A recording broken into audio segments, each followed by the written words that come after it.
Hi, fellow beaders, and welcome back to Joy with Jen. Of course, I am Jen, and I am here with a really fun project today. I have this gorgeous anklet that needed to be redone, and the clasp was really worn, and the trigger was about had it. I've had this for so many years. It's one of my favorites. And I'm like, okay, it's time. So welcome everybody. Thank you so much for joining me today. And let's just, without further ado, jump right into this beautiful anklet that I am going to make. Now, in order to make an anklet, guys, it's the same process as making an bracelet. You're just going to be adjusting your size accordingly. Right? And so I typically go around somewhere between 8.5 to 9.5 for anklets. And obviously that just depends on everybody. Everybody's wrist and anklet and all that size is totally different. So you're just going to make this according to size. So I just basically used my ruler and I cut about a ruler, a little bit extra than a ruler length of my beading wire. And I'm just going to go ahead and use the tiger tail. It's going to work perfect for the anklet. It's a 0.38 millimeter in silver. And then I'm going to be using a couple of jump rings, 6 millimeter. We'll use a couple of crimp beads. And then I'm going to use the lobster clasp. I like to use either a barrel or a lobster for my anklets. I do have a couple with toggles, but this is my preference. And the beads I have, guys, are just absolutely sensational. As you can see, it's very beachy. So I've got a lot of dimension and a lot of different textures going on in this fun anklet. And so that's what I'm using. And so what I'll do, guys, is I am going to just go ahead and I'm not going to use a wire. I don't usually use wire guardians on my anklets. It does depend. But in this case, we do not need them. So let me get these jump rings open.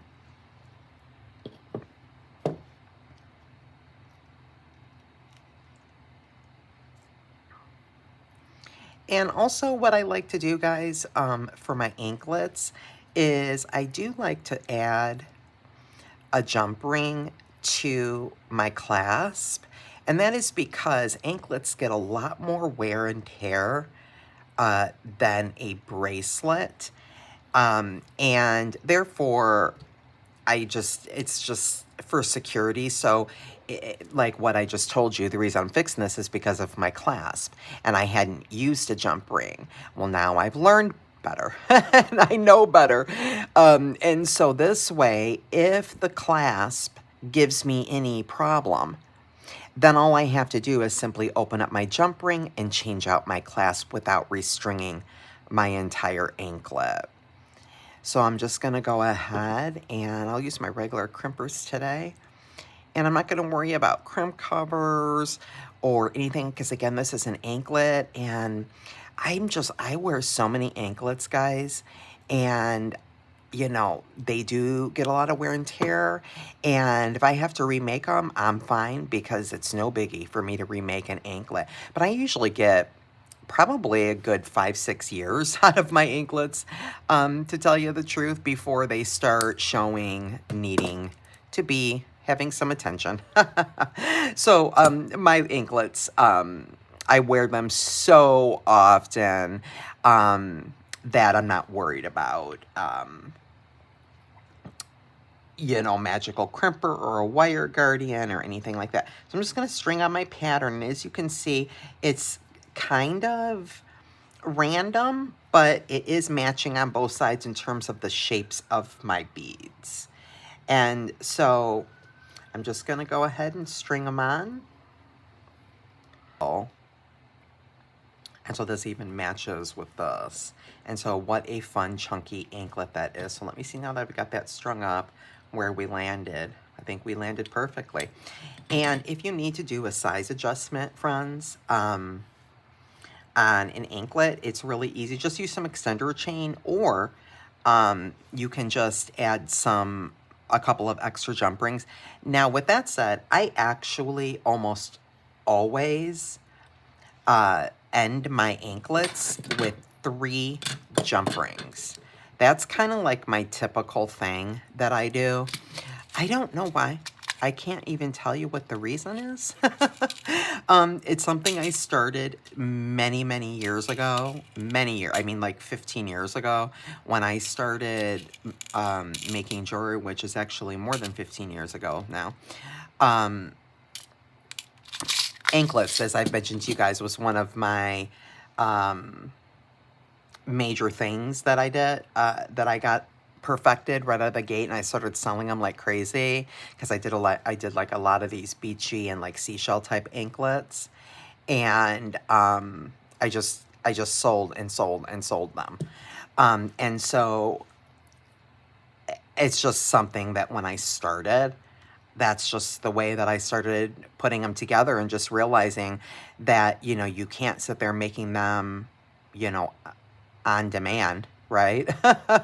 When you want to go do a show, you've got to have many, many made.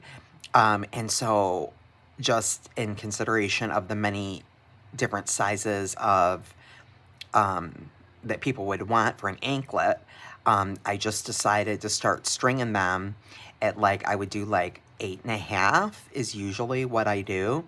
And then I go ahead and put 3 jump rings or a jump ring and some chain extender. That's pretty much how I do my anklets, and that way they're adjustable and they will fit everybody. So it's kind of my thing. Okay, and there we go. And we'll just cut that wire off. And now I will go ahead and just add a few more jump rings like I always do. And also it looks kind of cool, guys, just like dangling on the ankle. It's weird, but it does. It just does. And you can then even add charms and stuff. We'll start making some anklets here this month, coming up here, because it's really getting, definitely we're full on into what I call my anklet wearing season. So I'll start making, I've got so many fun ideas, and I'll bring out and show you guys some of my different types of anklets. I've got all kinds of anklets. So there we go, guys. Just that fast. That's how easy that was. And now we have my anklet. He is back in full swing, in one of my favorites, and I can hook him on anywhere I want. And there we go. There's my fun little seashell-y type anklet. Isn't that so cute? I love this anklet. So just like our bracelets, guys, we string them just the same. We just adjust the size accordingly. And we take a few supplies out. In my opinion, for anklets, I don't usually use wire guardians, or like, there's several things I don't use. I do use head pins. I will use the magical crimper, just depends, especially if we're gonna do some chain anklets. I might do that. And I might increase the gauge of my jump ring on some of the chain anklets that we'll get into making here. So I hope you guys enjoyed that fun video on making a really fun beachy anklet. Until next time, friends, be blessed.